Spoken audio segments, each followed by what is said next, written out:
तो दूसरे चरण के मतदान के बाद जेडीयू ने पूर्ण बहुमत का दावा किया है। जेडीयू नेता और नीतीश सरकार में मंत्री नीरज कुमार ने कहा कि एनडीए सरकार की वापसी तय है। प्रथम चरण के चुनाव में एनडीए गठबंधन ने बढ़त हासिल किया। तृतीय चरण के चुनाव की सबसे महत्वपूर्ण विशेषता यह है कि राजनीति के जो अपहरणकर्ता थे बिहार में, जो जनादेश का अपहरण करने की कोशिश कर रहे थे, जो महागठबंधन का घटक दल और लोजपा जो फिरौती के अपहरणकर्ता के रूप में, जंगल राज के मानक के रूप में माने जा रहे थे, एक दूसरे के पूरक के रूप में, उनके राजनीतिक संरक्षणकर्ता महागठबंधन और लोजपा को जनता ने नकारा। वहीं आरजेडी ने महागठबंधन को बहुमत मिलने का दावा किया है। पटना में महागठबंधन के नेताओं ने प्रेस कॉन्फ्रेंस कर चुनाव में स्पष्ट बहुमत के साथ सरकार बनाने का दावा किया। आरजेडी सांसद मनोज झा ने कहा कि युवाओं की आंखों में नौकरी की ललक है, जिसकी वजह से एनडीए से लोगों को मुंहभंग हो गया है और पीएम मोदी हैं कि अब नौकरी के मुद्दे पर बोलते ही नहीं। आप देखेंगे कि बहुमत का आंकड़ा इस बिहार के बदलाव के महागठबंधन ने छू लिया है।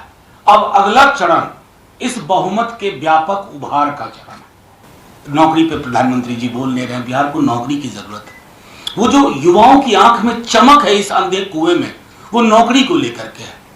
अगर आपके सीईओ नीति आयोग मानता है कि बिहार पिछड़ा है, तो इसके पिछड़ेपन को दूर करने के लिए प्रधानमंत्री जी अपने भाषण के अलावा और क्या दिया है, और वो भी भाषण जिसमें सांकेतिकता ज्यादा होती है, यथार्थ बिल्कुल नहीं होता।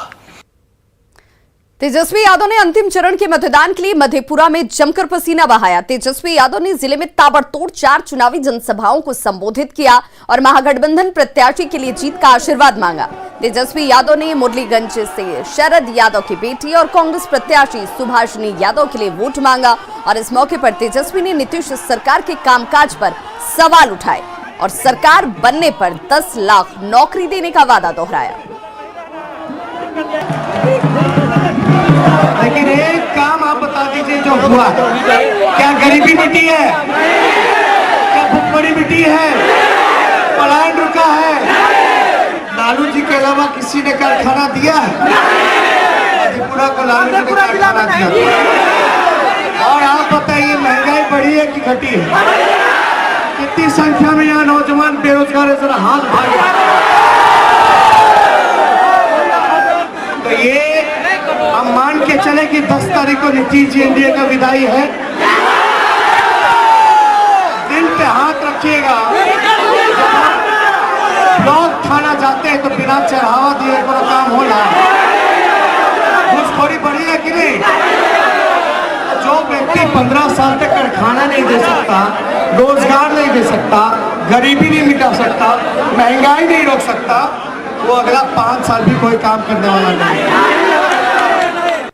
कांग्रेस नेता राहुल गांधी ने कटिहार के कोढ़ा में चुनावी जनसभा को संबोधित किया और महागठबंधन के प्रत्याशियों के लिए वोट मांगा। इस मौके पर राहुल गांधी ने किसानों की बदहाली और किसानों की बर्बादी के लिए सीधे सीधे प्रधानमंत्री नरेंद्र मोदी और नीतीश कुमार को जिम्मेदार ठहराया। राहुल गांधी ने कहा कि अगर महागठबंधन की सरकार बनी तो कटिहार में मक्का प्रोसेसिंग प्लांट लगेगा और बाढ़ की समस्या के निदान के लिए भी काम करने का भरोसा दिया गया।